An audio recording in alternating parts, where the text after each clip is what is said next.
Now, what's my record I'm trying to beat? I don't know if you'll be able to beat it. Last time, I think you were up in the 50s or 60s. Woo!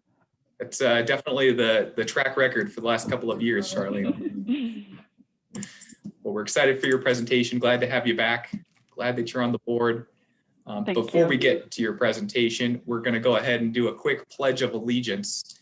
And rather than tempt fate with technology, I'll just direct everyone to take a look at Andrew Sorba's profile pic, which happens to be the American flag. And we can go ahead and get started. So I pledge allegiance to the flag of the United States of America. And to the republic for which it stands, one nation, under God, indivisible, indivisible, with for liberty liberty, and justice for all. justice for all. Thank you very much. Appreciate everyone as we stumble through that. We're getting pretty good now that we're 13 months experience with doing this over this. Oh gosh. Well, we've got a really exciting presentation for you today with Charlene Mullis that will be presenting on reading legal descriptions. But before we get to that, we've got a couple of important milestones here. For our April meeting, we need to announce our slate of officers for the May election. So as you all know, we have the election of executive board meeting, the election of the executive board next month. And to present the slate of officers, I'll turn it over to our interim NISA chair, Jen Olson. And she is our, as I said, our interim nominations, election, and special awards chair. It's a mouthful. So Jen, I'll turn it over to you. I will make you a co-host so you can share your screen if you need to do that. Okay, yeah. And you can go ahead and read the slate when you are ready. Oh, can you all see my document there? Is it sharing? Just okay. Okay, good morning, almost afternoon, IRWA Chapter 4. As interim nominations, elections, and special awards chair, I am pleased to present the 2021-22 slate of officers for the Chapter 4 Executive Board. Running for the office of President-elect and International Director is Diana Nosley McKeon, SRWA, RW, RAC. Running for the office of Vice President is Andrew Sorba, SRWA, RWAC. And running for the office of Treasurer is Murray Brackett, MAI.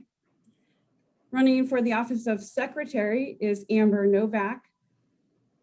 The election will be held during our next virtual chapter meeting on Wednesday, May 12th, beginning at 11:30 a.m.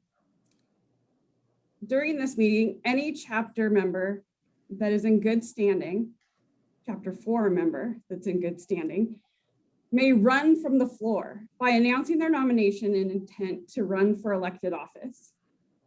In the event we have a contested election, each candidate will have the opportunity to address the membership in a brief 5-minute presentation. If you have questions, you can contact myself or Jessie Ray, SRWA. If you have any questions, who is also our president, by the way. But if you have any questions, just reach out to either one of us. So I'll give it back to Jessie to announce the very exciting and popular speaker today. Thank you very much, Jen. Appreciate that a lot. As you're getting on this roll last minute, we had the unexpected of our previously appointed NISA chair. So Jen is stepping in to finish out the year. We really thank you for that, Jen. You're welcome. All right, so as I get ready to pull Charlene up to this virtual mic here, I'm going to go ahead and give you a brief introduction. Charlene Mullis is a senior property acquisition and title reviewer specialist with Washington State Department of Transportation. She received her bachelor's from Eastern Oregon University. Charlene began her real estate career with a variety of roles in the lending industry and in the title and escrow industry. After 18 years, she went to work for the state of Washington Department of Transportation as a property acquisition specialist. She acquired right-of-way for state and federally funded transportation projects. And after 4 years, she was promoted into a supervisory position. After 9 years with the state of Washington Department of Transportation, she decided to relocate to Arizona to be closer to her parents in 2015. She obtained her real estate license in the state of Arizona and accepted employment with Tierra Right-of-Way Services to be a right-of-way consultant for the state of Arizona Department of Transportation. After 3 years, she was promoted into a project management position and right-of-way tribal liaison with the state of Arizona, and a year later decided to relocate back to the Great Pacific Northwest. Charlene has recently been appointed to the chair of the Chapter 4 Professional Development Committee for the remainder of the 2020-21 year, and she plans to continue on in 2021 through 22. Charlene has earned her RWA designation from the IRWA in 2020 and is currently working to obtain her RWP, that's Right-of-Way Professional, designation. When Charlene is not working on her career, she enjoys yoga, traveling, hiking the beautiful Pacific Northwest. She has a 24-year-old son currently living in Aurora, Colorado, and Charlene currently resides in Lacey, Washington. And we've got her contact information upon request, but that's mullis@wash.wa.gov. So without any further ado, welcome please Charlene Mullis for our great presentation. I'll turn it over to you, Charlene. Thank you. I am excited to be here. So I'm going to share my screen.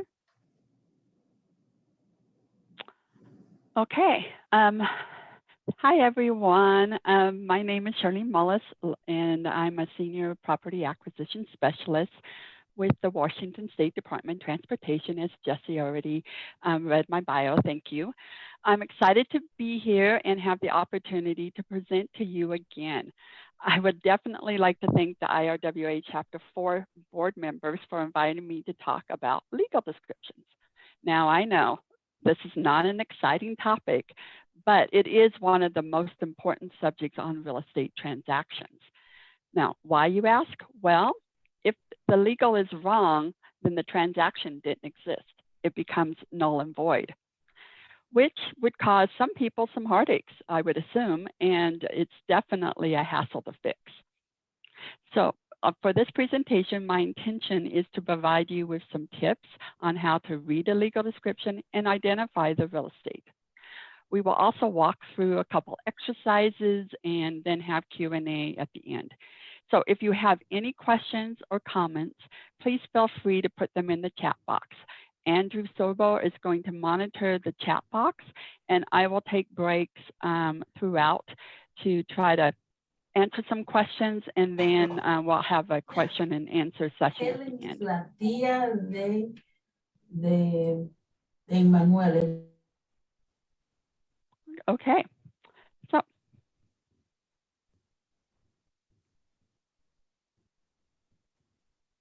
now I have up on the board, you see a quote from Winston Churchill. I like this quote. Land monopoly is not only monopoly, but it is far the greatest of monopolies. It is a perpetual monopoly, and it is the mother of all other forms of monopoly. Now, you try saying that fast 3 times, right? Okay, let's get into this. So as you know, real estate or a legal parcel has different identifiers, but which one is the legal identifier? An address like 1016 Oak Street or 3600 Indiana Drive is an identifier for the mailman to deliver mail, or it's used in an emergency situation for the EMT or police officer to get to your house. And as we have experienced in this past year, it's also used for Uber Eats and Grubhub to get our food delivered. However, an address is not a legal identifier to that parcel because the address may have more than one piece of property associated with it, like a farmland, a duplex, a condominium, or a business that has 2 or more adjoining lots. Another parcel identifier is an assessor parcel number or an APN, which is simply the account number that the county tax collector uses to assess and collect taxes on the property. An APN in many cases is usually the first step in identifying the parcel, as you know, it's important that the records that you are looking at is for a particular parcel and a parcel owner. And an APN can kind of help you with that and guide you to that location. And most counties now have a robust GIS system that you can use to locate the real property by just inserting the APN. It can be a useful tool. I know I use it often, and I'm going to discuss a little bit more later in the presentation. Now, a legal description of the property is a description of the property that you will see on every legal document. Normally, it's a long description that starts at a such and such point around 300 feet going in a certain direction. Then it turns 45 degrees and goes around the boundary of the property, basically to outline the property where it starts and stops. Now, as I mentioned earlier, there may be more than one legal description on a parcel. A parcel may be divided into multiple lots. I looked. So it's important to know exactly which parcel is the legal boundary. So you'll need to run those legals out. Okay, more on a legal description. Legal description, as I mentioned, is one of the most critical pieces of information in a land transaction. An incorrect legal description means that you didn't acquire or sell the right parcel of land. Now, sometimes it can be difficult to run that legal and to follow it from all the different courses that are within it. So if you have any difficulties reading it, running it out, please ask your surveyor, or if you have a plans department, they're more than happy to help you out, or even another title expert. So now let's talk about different types of legal descriptions. As you know, a legal description determines one property from another. And there are two types of legal descriptions, a metes and bounds description and a block and lot description. A metes and bounds description uses a combination of bearings and distances to measure the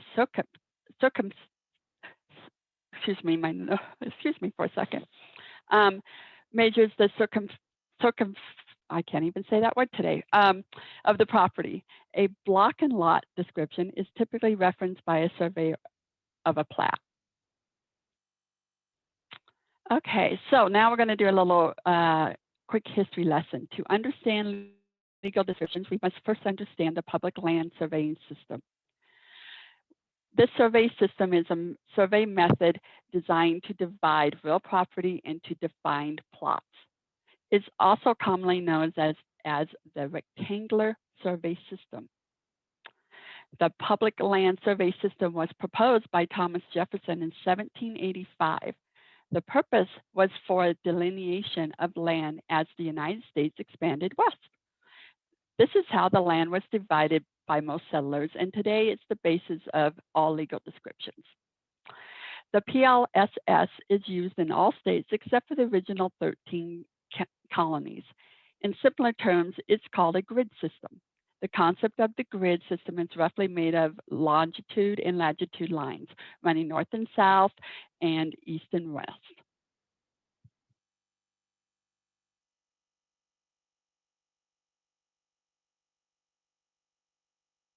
Okay, come on, go to the next page.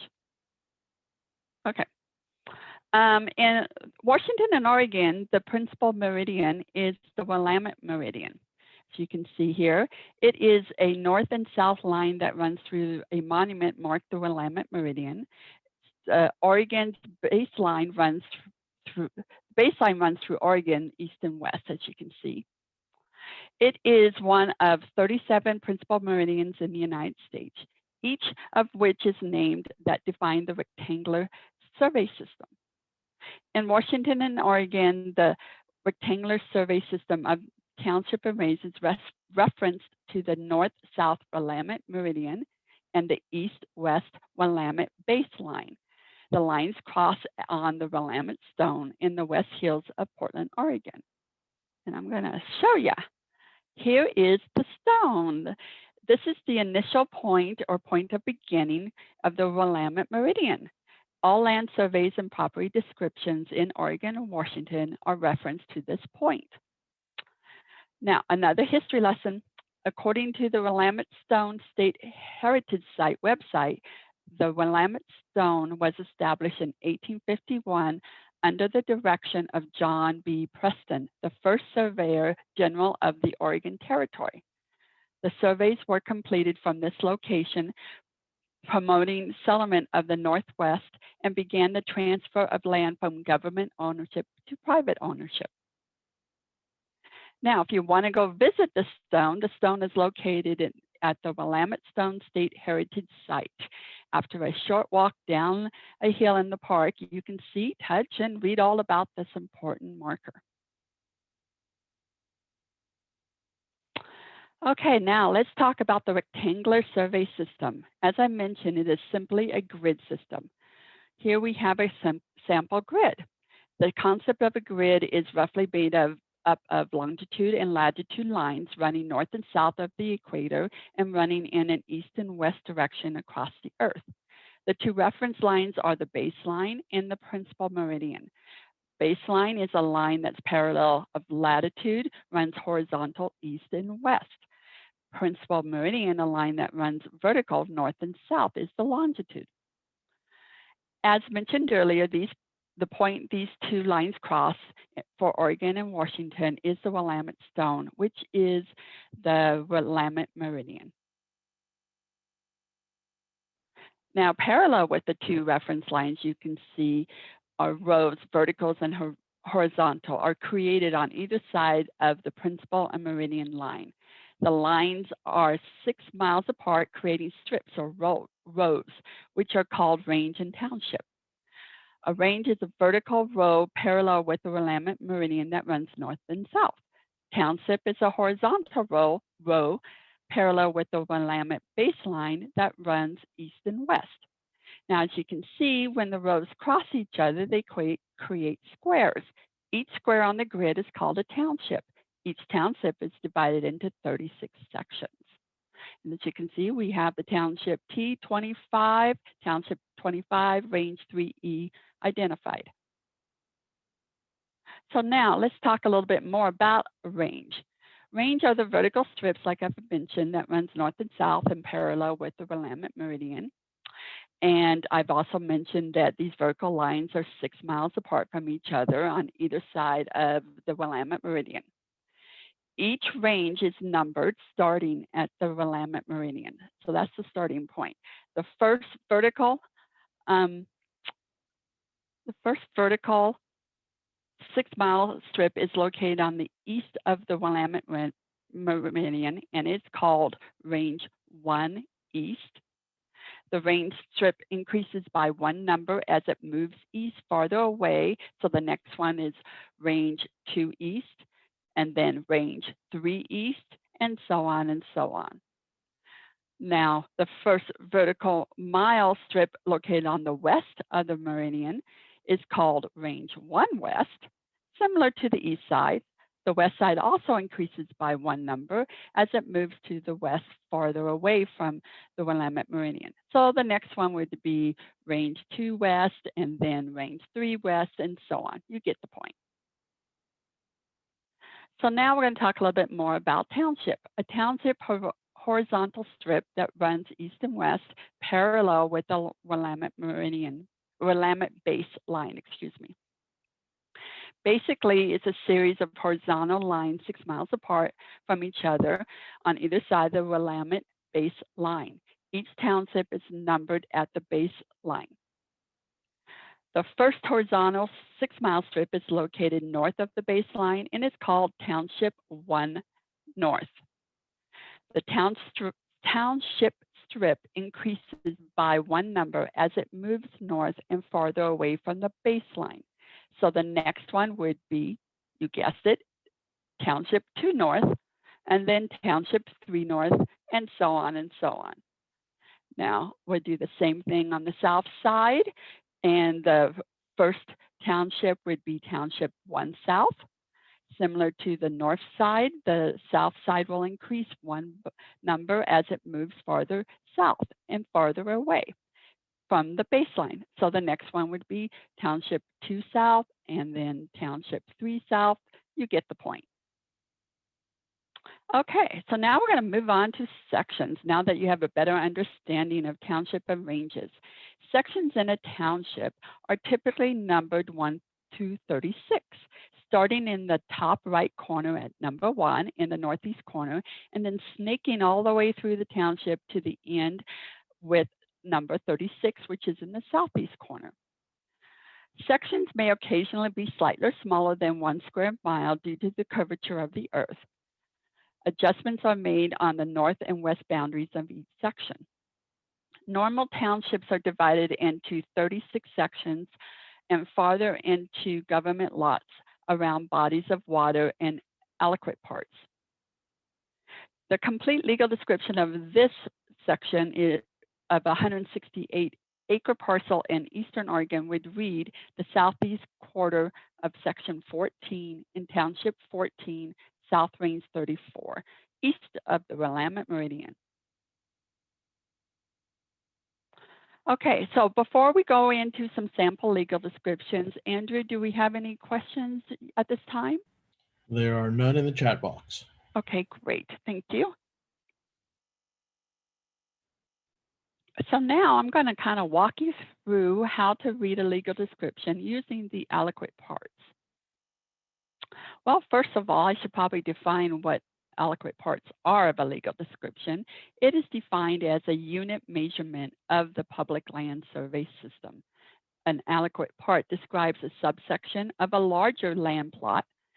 These come in groups of 4 so that one plot of land can be divided into. I'm almost positive you all know and will recognize these aliquot parts. They're the northwest, the northeast, the southwest, and southeast portion of a section. Sometimes they are plotted into even smaller lots as being in the northeast, southeast section or the northeast corner of the southeast corner of some larger section. For this example, we are going to we're going to be in Township 1 South, Range 2 East. And that's what we've selected for this example. So remember, sections are numbered 1 through 36, and again, they start at the top right, northeast corner, and ends at the bottom, southeast corner, being like a serpentine manner, snaking all the way down. The 36 sections, as I've mentioned, are arranged in a square, and that's outlined in green, as you can see. And they are measured the whole section is 6 by 6 miles. Each section is a square piece of land measured 1 mile by 1 mile. So 640 acres is each section. As I previously mentioned, some sections may occasionally be smaller than 1 square mile due to the curvature of the earth. Now, the section that we have selected in this Township 1 South and Range 2 East is section 25. So here is a snapshot of a section. Our sample is section 25, and here it is broken up in the aliquot parts. A section or plot of land can be divided into the northwest, the northeast, the southwest, and the southeast, and plotted into smaller lots as being in the northeast quarter, southeast quarter, or the west half of the north half quarter, northwest quarter. Now, this diagram breaks it down into feet and acres of a 1 mile section, which equals 5,280 feet and 640 acres, just in case you didn't know. And something everyone should know is how many square feet are in an acre? Well, if you said 43,560 square feet, you're correct. Congratulations. Now, this is a great tool. I like to keep this little graphic handy. I actually have one that when I worked at Tierra, that it has it all broken down. It's probably too small for you to see, but I can see it, which is all that matters. Okay, so our next slide, we're going to talk about, we're going to actually run through that legal description that is seen, and we're going to identify all the aliquot parts. So our legal description is the west half of the northwest quarter of the northwest quarter of the northwest quarter of section 25, Township 1 South, range 2 east. Well, the first secret to when trying to identify the location of a parcel when using a legal description is to read the legal description backwards. What I mean by that is you would start at the state, then the county, then the range, the township, then you would go to the section, and then you would start breaking down the fraction of the section, and then the fraction of a fraction, and so on and so on. So for this one, we're going to start reading it backwards. Well, we already know it's in section 25, township 1 south, range 2 east. And so that's what we have up here showing. And so we're going to move to the first part, the northwest quarter. So from here, we're going to break down the northwest quarters. So we have the north, we're going to break down this section.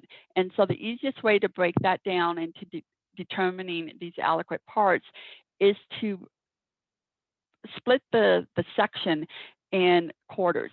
So as you can see, I have this section broken down into northwest, northeast, southwest, southeast quarters.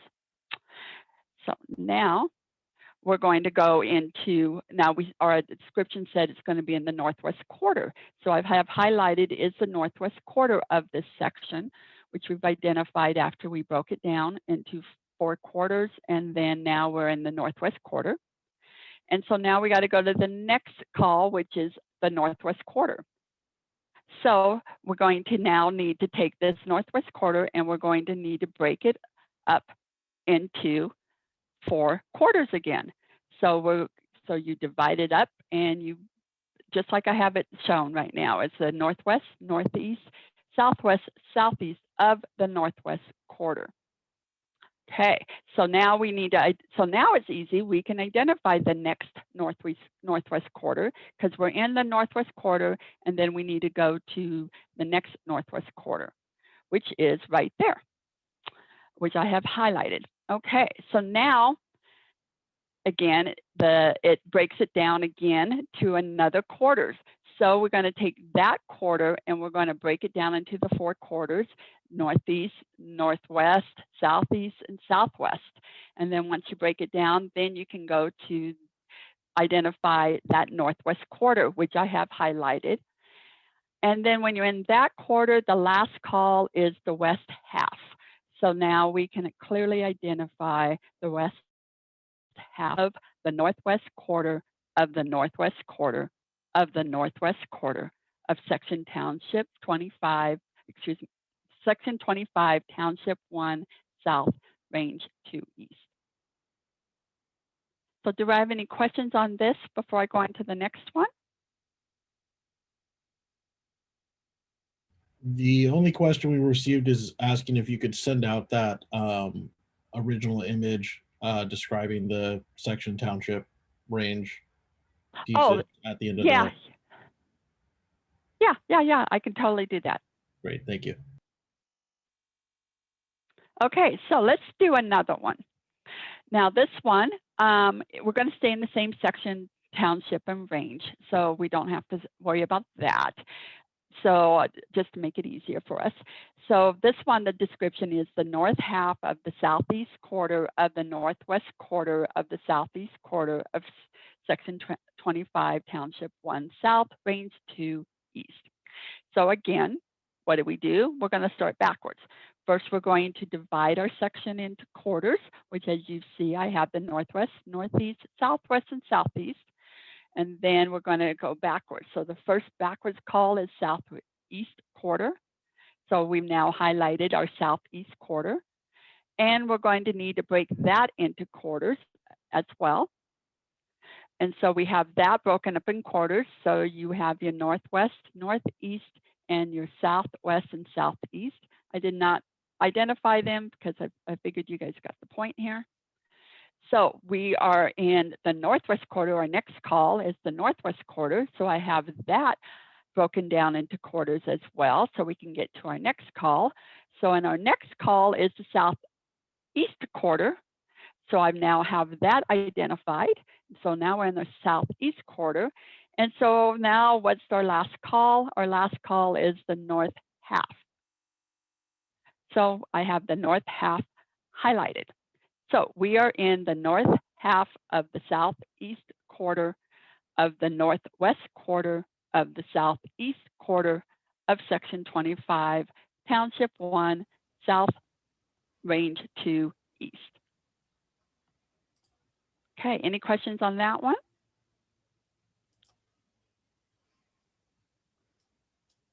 Okay, I'm going to go ahead and move on.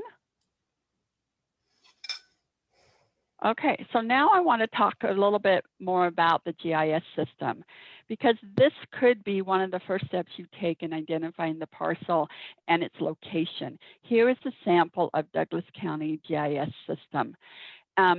Most counties have a robust GIS system that you can use to locate the real property by inserting the IPN. But what if you don't have an IPN or a property address, and all you have is a section, township, and range and the county that it's in? So a lot of these GIS systems will allow you to get into their system, and then you can search by the section, township, range, and get to your section, and then you can follow your aliquot parts, and you can break it down by creating your sections, put them in quarters of the northeast, northwest, southeast, and southwest quarter. So here is a site of one, as you can see, where we have all of our sections, townships, and ranges identified. Okay, so now I want to talk about meets and bounds and bearings and distances. Oh my, those can be kind of confusing and scary to look at, and sometimes difficult to follow. So basically, a meets and bounds descriptions are commonly used whenever survey areas are irregular in size and shape. The land boundaries are run by the courses and distance, and monuments sometimes are natural or artificial, are fixed at corners or angles. The key elements to a meets and bounds is a point of beginning, bearings like degree, minutes, and sections, distance, which is usually in feet or meters, and it must close, that description must close to the returning point of beginning.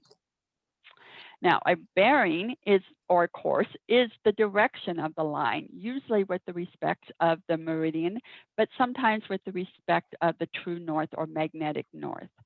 A simple way to measure angles is use the same system you use in geometry class. I'm sure you all remember your geometry class. Well, the basic information is north is always set at 0 or 360 degrees. All angles are measured from the north.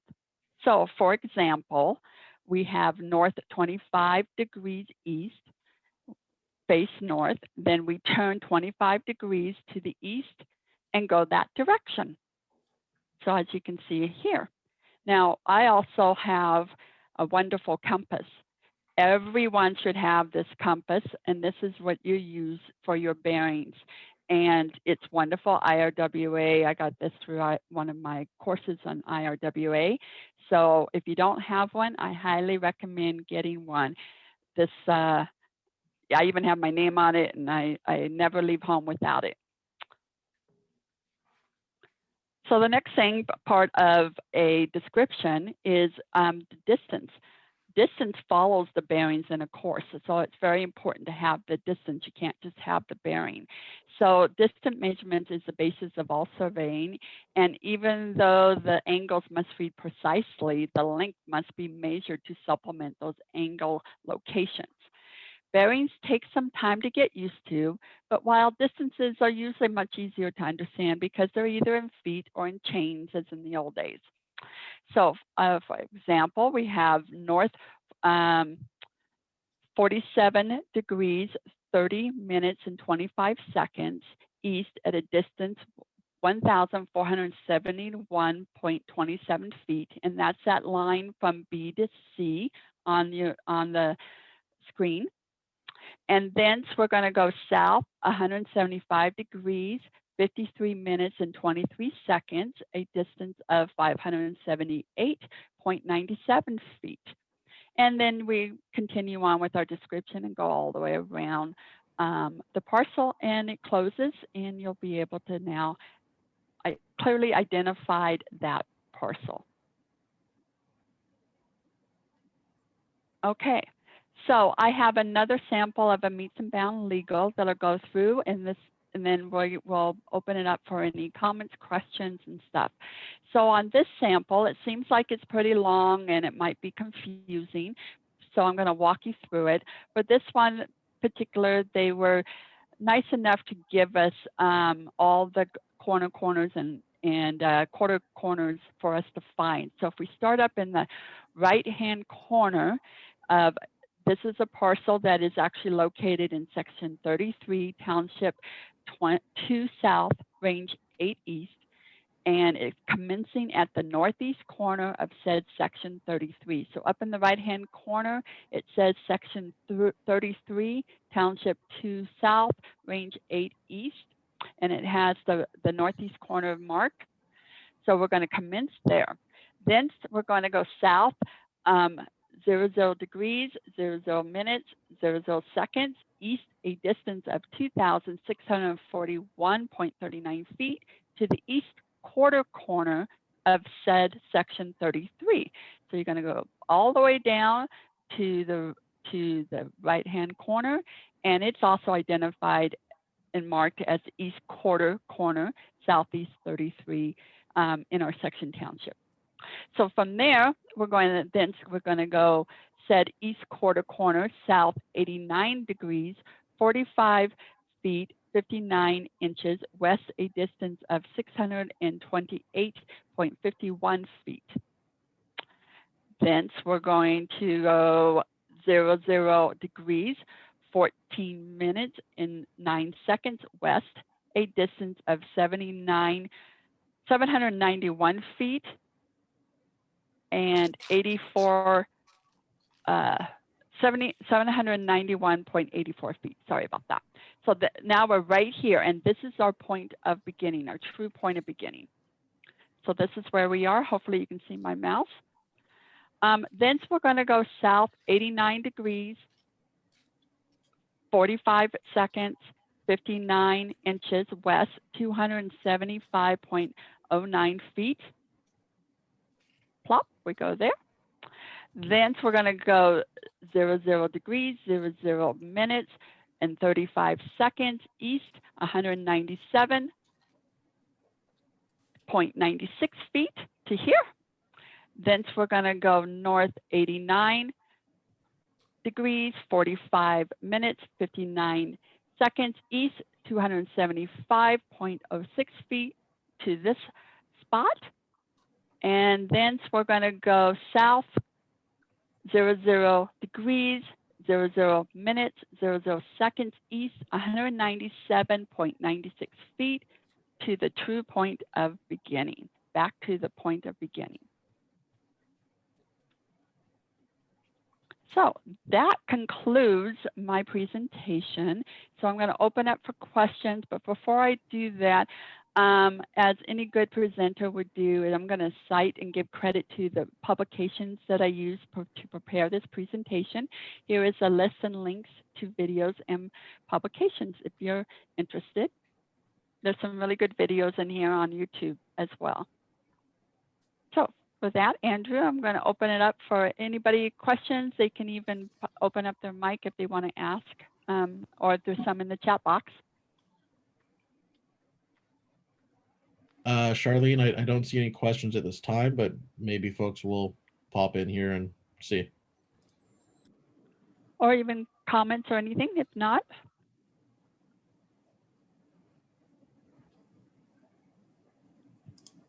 Well, okay. Well, I appreciate all of you allowing me to do this presentation, and thank you for listening.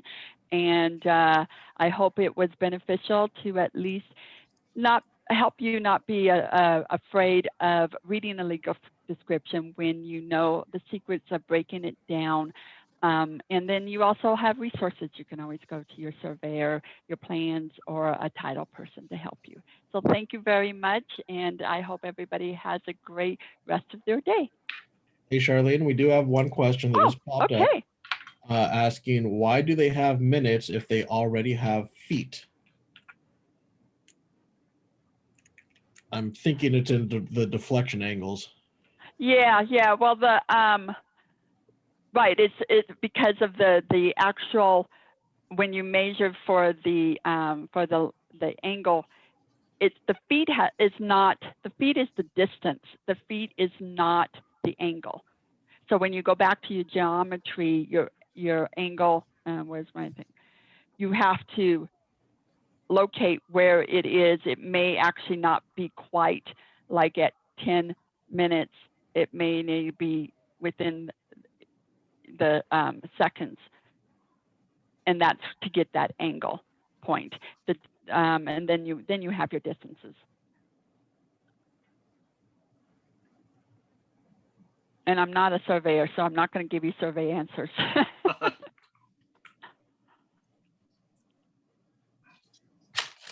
I'll put a shameless plug in here. Charlene's you. given us a great overview here, but courses 900, 901, and 902 go way into depth in all this stuff, deep dives, and it's super useful information when you're reading various maps and having to be out in the field. It's unbelievably helpful. Definitely is. Great. Thank you very much for your presentation, Charlene. We really appreciate your time. Thank you. You're welcome. I'm going to stop sharing. There we go. That's what my intent was. Thank you, everybody, for coming out and attending today's chapter meeting. Just got a couple of announcements before we wrap up here. Our next meeting is Wednesday, May 12th, and we will have the election of the executive board. So if you would like your vote to count, please plan to come to next month's meeting and voice your vote. In addition to the next installment of chapter officers, we are also looking for more volunteers. Currently, the chapter has positions available on the Communications Outreach Committee and on the NISA, which is Nominations, Elections, and Special Awards Committees.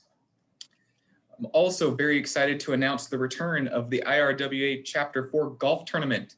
We were sad to cancel this one last year. Fortunately, things are improving so far, and we did commit to having our golf tournament on Friday, August 20th, and that's going to be at Redmond Ridge. If anybody has any questions about volunteering, about golf, or anything in between, please feel free to contact myself, Jesse Ray. You can find my contact information on the website or track my phone number down any way that you know how. I'm happy to share it if anyone has any questions. Otherwise, I'll go ahead and adjourn this meeting and look forward to seeing everybody at next month's meeting. Thank you again.